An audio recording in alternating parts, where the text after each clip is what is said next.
All right, so Chase Sexton again, I talked about it right here at the beginning of the United Motorsports moment of the week. Like, dude, he can't be bummed about that. Did he make a mistake? Of course he did. There's a lot of questioning about whoops and should he continue to have blitz the whoops. I'm kind of torn, Jeff.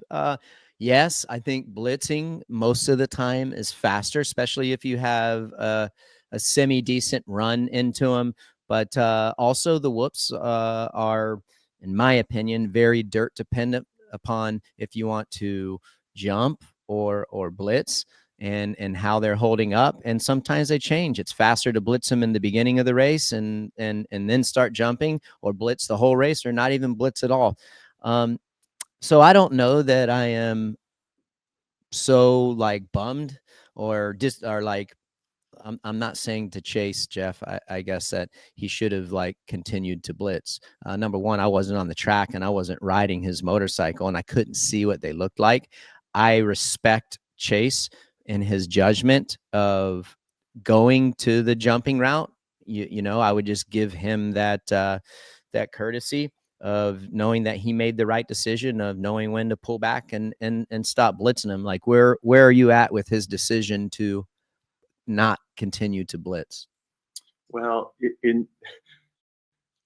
there's so much emphasis put on whoops the last how many weeks, and that's just a small piece of the puzzle. There's 8 pieces of pie in that whole pie, and we're talking about the whoops, and yeah, it came down to it this week.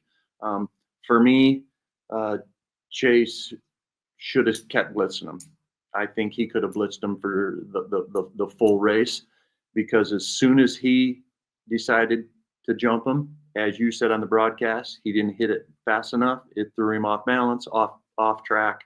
Party was over. But listen, he rebounded and came right back up and got right on Coop's wheel again. So that's what I'm saying. It takes 8 pieces of the whole pie. He had the rest of the track, in my opinion, down a little better than Coop.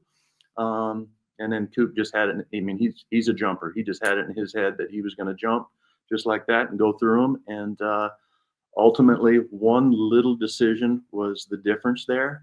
But as I said, Chase was faster pretty much consistently everywhere except that one little spot, and just one little brain fade right there in the whoop section, and that's what cost the difference. And those guys, those two were at another level, and they were at another level compared to everybody else. Going to that mistake, and a couple things. So one thing about when you know you're going to jump the whoops, I think that Justin Cooper, I think that Cooper Webb, they knew when that main event started that they were going to jump the whoops. That's one less thing that you have to worry about. I wonder if Chase thought that he was going to blitz the whoops all race, or was there a question in his head of, hey, am I going to blitz these whoops the whole time? Or I wonder if I'm going to have to start jumping them. Like, as silly as it sounds, it's little moments like that that take your eye off. It doesn't take your eye off the prize, but it's just one more thing to think about. So as you're racing the whole track, right, Jeff, you're like, I wonder if this is the lap that I should start blitzing it. So I think from when and Jeff, I've been in this position and you've been, mentoring me when I was in this position in 2003, like, hey, all right, are you blitzing? Or are you jumping? Well, you need to blitz because it's faster. But if you don't feel confident, then, you take your licks and you just jump and you quit thinking about it. I mean, that's what you plan your work and you work your plan.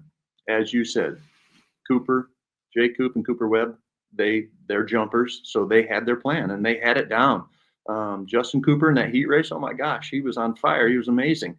So yes, either way, you plan your work, you work your plan. And so if I had to bet, the KTM semi was probably watching the video and seeing how fast Jay Coop was going through there when he pulled away significantly in that heat race. And so they're like, okay, well, what are you going to do? And there was a plan, but it wasn't a significant plan. And you've been there as a racer. It's hard to say, I'm going to blitz, I'm going to blitz, I'm going to blitz. And then all of a sudden go, okay, I'm going to drop in this time. That takes even more of a commitment. Right. Yeah. It takes more of a commitment. And especially if you're not comfortable of doing that and your default position is always blitzing whoops, like, yeah, it makes it different. As far as that mistake, and I thought like Chase was he was either in too high of a gear or too low of a gear because it just didn't seem like he got the snap that he needed. And that's when right here that the front end dropped. So wondering if because he was uncertain of what he was going to do, if he was in the wrong gear, which that's kind of what it seems like. It looks like that. I'm just, again, I don't know that for a fact, but seems like that's what happened. And that could be from the uncertainty and, not jumping whoops all the time. Again, some of these guys might be jumping them in third. Some of them might be jumping them in second gear, probably personal preference, but that goes back to another of decision making, like we were talking about. Like if you know what you're going to do, the chances of you being in the correct gear are going to be a lot higher, and that kind of mistake won't happen. So, I mean, it just if you start looking at it and peeling the layers back, these are the things that happen when you don't know exactly what you're going to do. There are times you need to throw an audible. I get that, right? But what do you think? Yeah, from watching that video, it's 100%. I'm not sure what I'm going to do. Am I going to blitz or am I going to drop in? And it was just all about not having enough speed to blitz it and or to jump through it. And so Yeah. it's too bad that so much focus and pressure is put on one section like this, but it's one mistake that potentially cost him that race win. And again, let's put the focus on the mental preparation that it takes to go out there and do what those two kids did. Man, it's amazing. People don't understand. We've been there and done it and know what it's like. And you see the look on Chase's face right there. He was disappointed, but Yeah. it takes so much mental focus and preparation to go out there and do that for Yeah. 25 minutes. Oh, he did say actually, I'm crazy.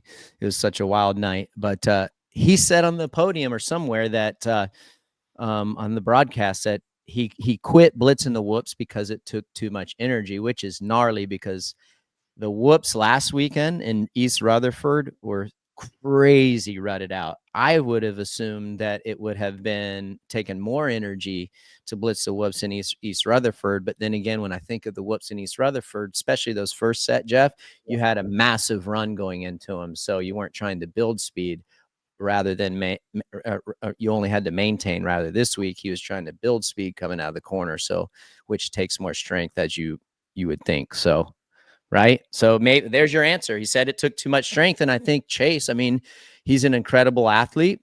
And that's where I have to give him the benefit of the doubt. Dude, he knows what he can do for 26 laps and knows what he can't do for 26 laps. And if he says that's why he didn't want to blitz him, then you have to give him the nod and trust that he made the right decision for him to yield the best result that he could possibly get, dude. Yeah, and like you said, they're both athletes. At the end of the race, I see Coop sitting down, you know, trying to catch his breath, and I thought to myself, man, those guys, they're at another level. They're in great shape, and they're just mentally tough. Mentally tough. Yeah. Yeah, I was Townley had text in to JH. He's like wondering, about the whoops. He thought that Chase should have kept blitzing like he did last week, and he thinks it would have been better.